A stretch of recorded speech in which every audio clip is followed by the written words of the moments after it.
नमस्कार, बहुत स्वागत है आप सभी का। आप देख रहे हैं न्यूज़ 18 का डिजिटल प्लेटफॉर्म। मैं हूं आपके साथ पूजा सचदेवा। ईरान और इजराइल के बीच युद्ध चला 12 दिनों तक और 12 दिनों के बाद सीज फायर का ऐलान हो गया। और सबसे पहला ऐलान किसने किया? अमेरिका के राष्ट्रपति डोनाल्ड ट्रंप ने। लेकिन जब से दोनों देशों के बीच युद्ध विराम का ऐलान हुआ, तब से खामेनेई कहीं नजर नहीं आ रहे थे। लेकिन अब सामने आया है खामेनेई का एक संदेश, जिसमें वो कह रहे हैं कि हमने अमेरिका के मुंह पर जोरदार तमाचा मारा है और ईरान की बड़ी जीत हुई है। उधर इजराइल की तरफ से भी यही दावा किया जा रहा है कि इजराइल की जीत हुई है। लेकिन क्या वाकई मिडिल ईस्ट का ये युद्ध अब थम गया है? अमेरिका आगे क्या करने वाला है? राष्ट्रपति डोनाल्ड ट्रंप का अगला कदम क्या होने वाला है? इन सब सवालों पर आज हम चर्चा करेंगे। मेरे साथ मेरे वरिष्ठ सहयोगी अंकुर त्यागी इस वक्त मौजूद हैं। अंकुर जी, सबसे पहला सवाल आपसे ये है कि खामेनेई जो ये कह रहे हैं कि ये ईरान की जीत है, उधर इजराइल भी यही दावा कर रहा है, एक्चुअल में जीता कौन है और क्या सच में युद्ध विराम हो चुका है? देखिए पूजा, सबसे पहली बात तो ये है कि जब भी कोई लड़ाई होती है इस दुनिया में, तो हर देश अपनी अपनी जनता को ये बताता है कि हमारी जीत हुई है। तो ऐसे ही ईरान ने भी अपनी जनता को बताया कि इस लड़ाई में उनकी जीत हुई है, और ऐसे ही इजराइल ने भी अपनी जनता को बताया कि उन्होंने जो उनका मकसद था न्यूक्लियर प्लांट्स को ख़त्म करना, उसमें वो कामयाब रहे हैं। अब कोई दिक्कत नहीं है। लेकिन एक्चुअल सिचुएशन जो होती है वो हमेशा अलग होती है। एक्चुअल सिचुएशन क्या है? अब मौजूदा स्थिति ये है कि ईरान को भी काफ़ी नुकसान हुआ है और इजराइल को भी नुकसान हुआ है। और अगर हम ईरान की बात करें तो ईरान को न्यूक्लियर प्लांट्स के अलावा बाकी जगह पे जो नुकसान हुआ है वो ज़्यादा बड़ा है, क्योंकि काफ़ी लोग मारे भी गए हैं जी। ऐसे ही इजराइल के जो तेल अवीव शहर है, वहाँ भी काफ़ी डैमेज हुआ है। और उनकी एक बड़ी लेबोरेटरी थी जहाँ पे रिसर्च होती थी, बेसिकली वो मिलिट्री के अंडर आती थी, वहाँ भी काफ़ी नुकसान हुआ है। तो नुकसान तो दोनों तरफ हुआ है। इसमें किसी की भी कोई ये दावा नहीं कर सकता कि मेरी जीत हुई है या मेरी हार हुई है। लेकिन बवाल मचा है न्यूक्लियर प्लांट्स को लेकर, वो मैं आगे आपको बताऊंगा जब आप ये सवाल पूछेंगे। बिल्कुल, न्यूक्लियर प्लांट्स को लेकर मेरे मन में एक बहुत बड़ा सवाल है। लेकिन उससे पहले मुझे लगता है दर्शक भी ये जानना चाहेंगे कि जब से युद्ध विराम हुआ उसके बाद से अब तक खामेनेई को किसी ने नहीं देखा। खामेनेई है कहाँ पर? क्या वो किसी बंकर में छुपे हुए हैं? क्या अभी भी उनके मन में ऐसा अंदेशा है कि कोई अटैक हो सकता है? क्या लगता है आपको? नहीं, खामनेई का एक स्टेटमेंट आज सबके सामने आया है, जिसमें उन्होंने कहा है कि अमेरिका के मुंह पे एक तमाचा पड़ा है। एक तो उन्होंने ये लफ्ज़ इस्तेमाल किया। दूसरा उन्होंने ये कहा कि ईरान, इस लड़ाई में ईरान की जो जीत हुई है वो जीत हुई है। तो खामनेई का स्टेटमेंट आया है। हाँ, ये बात बिल्कुल सही है आपकी कि वो जनता के सामने नहीं आए जैसे पहले आते थे जी।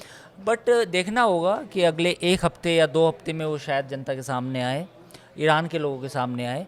बट अभी उनका स्टेटमेंट आया है, और स्टेटमेंट की जो लैंग्वेज है या जो उनका तेवर है वो कमोबेश वही है जो युद्ध से पहले था।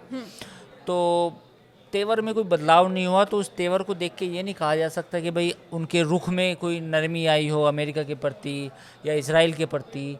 तो ऐसा कुछ दिखाई नहीं दे रहा। लेकिन अंकुर जी, ये भी कहा जा रहा है कि खामेनेई की तरफ से जो स्टेटमेंट दिया गया उसमें उन्होंने ये भी कहा है कि आगे भी युद्ध हो सकता है, आगे भी हमला किया जा सकता है। हाँ बिल्कुल, जो उन्होंने स्टेटमेंट दिया है उसमें उन्होंने साफ तौर पे कहा है कि हम आगे भी अमेरिका के बेस को निशाना बना सकते हैं, हम आगे भी इजराइल को निशाना बना सकते हैं। तो जो पहला सवाल आपने पूछा था, बिल्कुल वहीं घूम के आगे कि लड़ाई अभी ख़त्म नहीं हुई है, दोबारा से हो सकती है, कभी भी हो सकती है, 2 4 6 महीने बाद या 1 साल बाद। और ये अब पूरी दुनिया में यही तनाजुर कह लें या एक तरह से यही तकाजा कह लो।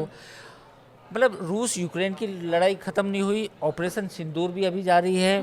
और ईरान ने भी अब कह दिया कि भाई हमारी जिसके साथ लड़ाई थी इजराइल और अमेरिका के साथ जो भी थी वो भी जारी है।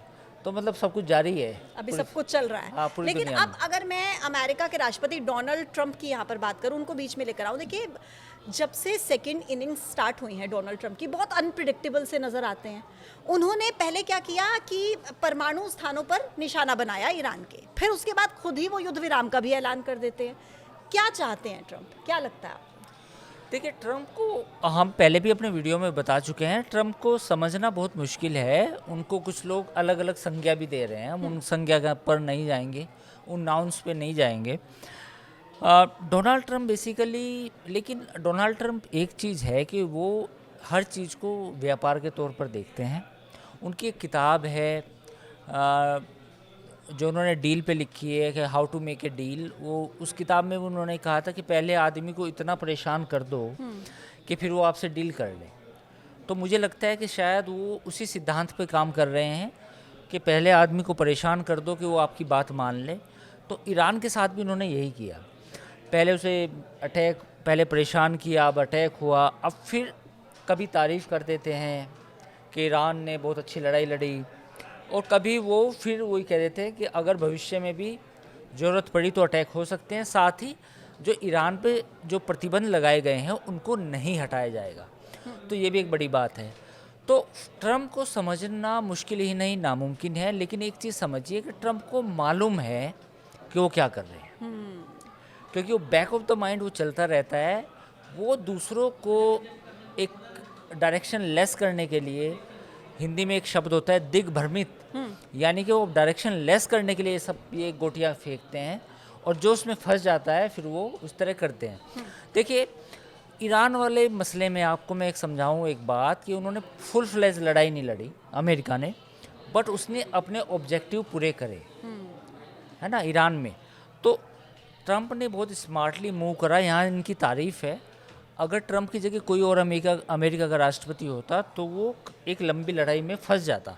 जी। उन्होंने वो लड़ाई लड़ी भी, ख़त्म भी की, और दुनिया अपने देश को, जनता को बताया कि हाँ भाई हमारे ऑब्जेक्टिव पूरे हो गए, अब लड़ाई की ज़रूरत नहीं बस है। इसी से जुड़ा मेरा एक और सवाल है। आपने कहा कि ऑब्जेक्टिव पूरे करने के लिए उन्होंने लड़ाई लड़ी, लेकिन क्या सच में उनके ऑब्जेक्टिव पूरे हो गए हैं? जिन परमाणु ठिकानों को उन्होंने निशाना बनाया, क्या वाकई उनको नुकसान पहुंचा इतना जितना दावा किया जा रहा है?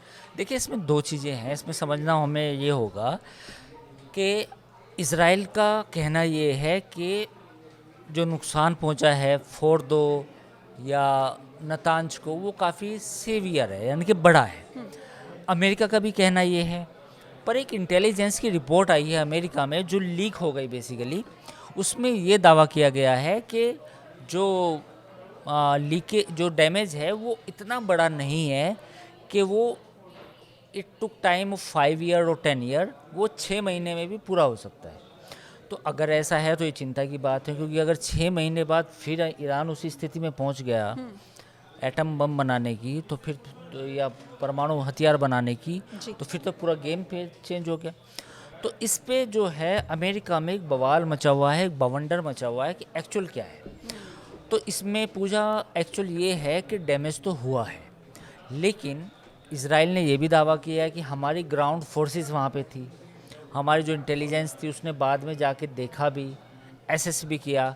लेकिन मेरा मानना ये है कि डैमेज हुआ है, पर अगर ईरान पूरी ताकत से फिर से उसे रीबिल्ड करे जी। और इसमें अगर चीन उनकी मदद करने लगे या रशिया मदद करने लगे, तो फिर ये डैमेज ऐसा नहीं है कि इसमें सालों लगेंगे। लेकिन अगर ईरान इसे रीबिल्ड करने की कोशिश करेगा, तब फिर ये लड़ाई और स्ट्रगल की सिचुएशन क्रिएट हो सकती है। बिल्कुल, लड़ाई तो है, लड़ाई तो अभी भी दोनों तरफ से कहा गया है कि अगर भविष्य में कुछ होता है तो फिर लड़ाई होगी। इवन जो आयतुल्ला खामनेई का जो बयान है लेटेस्ट, उन्होंने कहा है कि भाई हम अमेरिका के मुंह पे तमाचा मारा है और हम जवाब देंगे, भविष्य में भी, फ्यूचर में भी हम जवाब देंगे, भविष्य में भी जवाब देंगे। तो ये तो जारी है। तो ये तो लड़ाई 1-1.5 साल बाद फिर हो सकती है, 6 महीने बाद फिर हो सकती है अगर कुछ हुआ। बिल्कुल। अब एक स्टेटमेंट पर आते हैं पाकिस्तान की। पाकिस्तान देखिए, राष्ट्रपति डोनाल्ड ट्रंप के लिए नोबेल पुरस्कार की मांग कर रहा था, और फिर अब जब अमेरिका की तरफ से हमला कर दिया गया ईरान पर, यूएनएससी की जो बैठक हुई उसमें हमने देखा कि पाकिस्तान ने विरोध किया इस हमले का।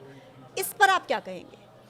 देखिए, पाकिस्तान की तो स्थिति ये है कि पाकिस्तान खुद एक्सपोज हो जाता है। एक दिन पहले उन्होंने डोनाल्ड ट्रंप के लिए नोबेल पीस प्राइज़ की बात की, नेक्स्ट डे ईरान में अटैक हो गया। तो ये काफ़ी एम्ब्रेसिंग था। एम्ब्रेसिंग ये था कि आपको खुद पता नहीं कि आपके बगल में जो पड़ोसी मुल्क है, जिसके साथ आपकी सीमा लगती है, आपका पूरा बॉर्डर है, वहाँ पे अटैक होने वाला है, और आप जिनके लिए नोबेल पीस प्राइज़ की बात कर रहे हो, कहीं ना कहीं उनकी भी सहमति, यानी कि अमेरिका की सहमति के बगैर तो इजराइल ने अटैक नहीं किया होगा, ये बताया तो ज़रूरी होगा कुछ घंटे पहले।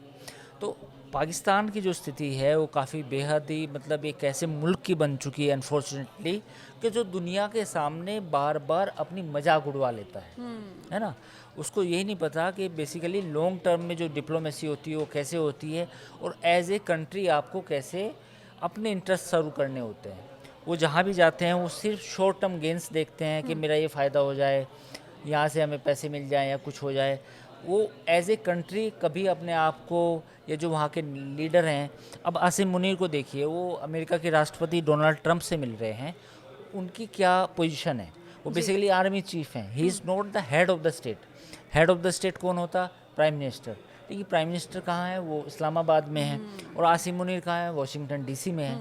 तो इट्स शोज़ के पाकिस्तान में जो कन्फ्यूज़न है सरकार के भीतर भी, वो ऐसा मतलब जड़ जमा चुका है कि अगले कुछ सालों में भी, यानी कि 10-20 सालों में भी उसके ख़त्म होने के इम्कान बिल्कुल नहीं है। ठीक है, और एक आखिरी सवाल, अभी फिलहाल मिडिल ईस्ट में आप किस तरीके की सिचुएशन देख रहे हैं? देखिए मिडिल ईस्ट में अभी सिचुएशन कूल डाउन है, नो डाउट। इसराइल के जितने जितने ऑब्जेक्टिव थे, लेबनान को लेके, हुतीज़ को लेके, ईरान को लेके, all are met. Point is Gaza. Gaza अभी भी एक प्रॉब्लम है। गाज़ा में कुछ आज भी बॉम्बिंग हुई है, वहाँ पे भी कुछ बॉम्बिंग की गई है।